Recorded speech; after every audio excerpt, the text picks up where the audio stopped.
Hello aspirants, आपने wave optics chapter तो पढ़ा ही होगा, बट आपने कभी क्वेश्चंस के थ्रू अपने कंसेप्ट को रिवाइज करने की कोशिश की है? आइए क्वेश्चन सॉल्व करके देखते हैं। represent a wavefront और AO and BP the corresponding two rays। तो ठीक है, यहाँ पे AO हुआ और BP हुआ, तो ये दो रे को बताता है। अब बोल रहा है कि find the condition on theta for the constructive interference at P, मतलब इस पॉइंट P पे कंस्ट्रक्टिव इंटरफेरेंस हो रहा है between the ray BP and reflected ray OP।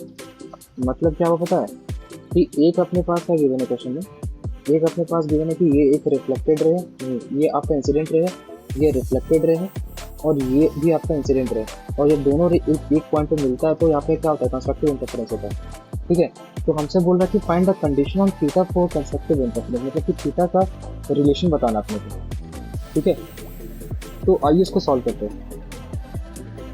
तो एक डायग्राम मैंने फिर से रखा है, पहले से लेकर रखा है ताकि आपको क्लियरली समझ में।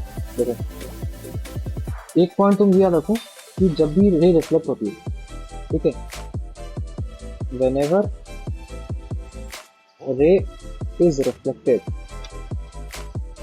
तो फेज चेंज होता है, मतलब फेज कितने से चेंज होता है, पाई एंगल से चेंज होता है। ये आप वेव में भी पढ़ते हो, नॉर्मल अगर आप वेव में पढ़ोगे तो वहाँ पढ़ाते हैं कि वेव को जब टकरा के आती है एक रिजिड एंड से, तो फिर वहाँ जो फेज डिफरेंस क्रिएट होता है वो पाई का होता है। तो अगर फेज डिफरेंस जो है पाई का है, तो पाथ डिफरेंस कितना होगा, तो pi is equal to 2 pi lambda delta x. तो यहाँ पाई की वैल्यू हो गई, यहाँ 2 पाई बाई लैम्डा हो गया, डेल्टा एक्स हो गया, तो डेल्टा एक्स की वैल्यू क्या हो गई, लैम्डा बाई 2। ठीक है, मतलब पाथ डिफरेंस जो क्रिएट होगा वो लैम्डा बाई 2 का होगा। अब देखें, यहाँ पे सब खेल ना ट्राइंगल का है। ठीक है, देखो पहले हम कौन ट्राइंगल लेते हैं, पहले लेते हैं ये ट्राइंगल, ये ये ट्राइंगल हुआ। यहाँ पे जो एंगल मिला इसको भी क्या बोलेंगे, थीटा, और यहाँ से यहाँ डिस्टेंस है वो क्या है, डी। तो क्या क्या बेटा जी, हम cos थीटा को लिख सकते हैं बेस अपॉन हाइपोटेनस, और हाइपोटेनस क्या अपने पास ओपी। अब देखो, अभी सिर्फ मैं बता रहा हूँ, उसके बाद आपको बताऊंगा कि ऐसा कर क्यों रहा है। ठीक है, फिर इसी को हम क्या लिख सकते हैं, 1 upon sec theta is equal to D upon OP. इसका मतलब ओपी इज इक्वल टू क्या हो गया, डी सेक थीटा।